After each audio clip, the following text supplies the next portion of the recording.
Hey boys, how you doing? How's your week going? Hey, did I ever tell you about my blank space theory? Oh, you gotta hear this one. Let's get into it. The blank space theory simply states that when you feel something empty inside, you don't want to fill it up with just material things. You want to fill it up with things that have meaning, memories, positive experiences, healthy relationships. These are good things to fill up that empty or blank space inside you. To demonstrate this, I made a short film about it. Here, check it out. I've always been fascinated with spaces. Not the rocket ship take you to the moon, astronaut kind of space, although that is awesome, but rather the space of a room and how it lends itself towards creativity. This is my studio. This is where I create. In this studio, I have pictures of my family that I love and a place that I love. But there is one thing in this studio that is not complete. I have this giant blank space on my wall, and it needs to be filled. Now, to be fair, I've known for over a year what I want to put in that space. A 1972 Martin D18. Here's a fun fact about Martin guitars. Starting in 1898, all acoustic Martin guitars are numbered sequentially. This guitar is number 303,251. It made its way from Nazareth, Pennsylvania, all the way to Milwaukee, Wisconsin, where it was purchased by a young Don Fintek. This is my dad's guitar.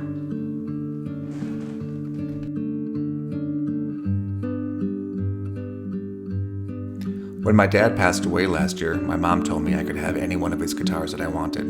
He had a large assortment, all of them very nice and very high quality. Some people may even say that he had too many guitars. That is ridiculous. There's no such thing as too many guitars. But there was only one guitar I wanted, his 1972 Martin D18, because as far back as I can remember, that is the guitar that he always had in his hand. I thought about how I would mount it, vertically, horizontally, or at an angle, with a sentimental statement underneath, but none of it seemed to work. Because it wasn't the angle or the position of the guitar on the wall that was the problem. It wasn't even the lack of a sentimental stencil underneath. It was that guitars tell a story, and this was only part of the story. And that's when it hit me. I knew what I needed to do.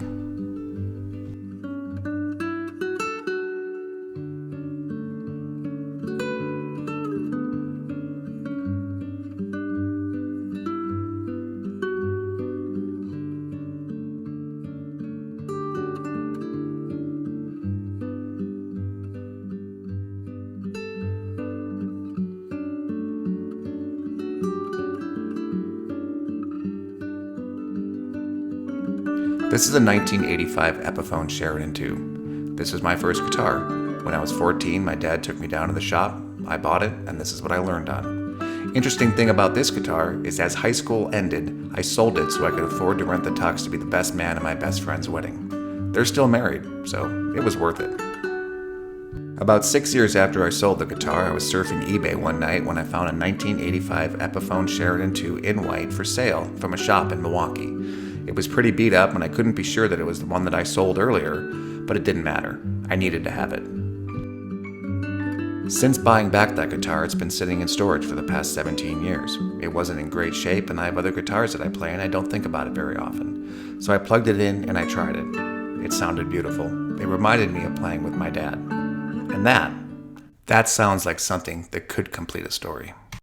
Because sometimes memories can be like a movie. It's not just about the lead character, but the relationships, the experiences, and the interaction that character has with the supporting cast.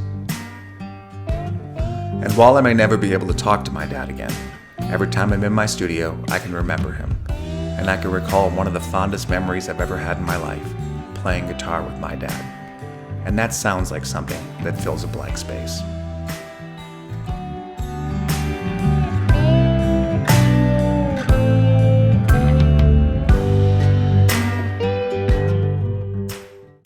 So there you go, boys.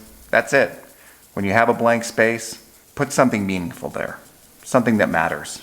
Anyway, boys, that's my theory. You got to come up with your own. And as always, I love you, I'm proud of you, and I think you're wonderful. I'll see you next week.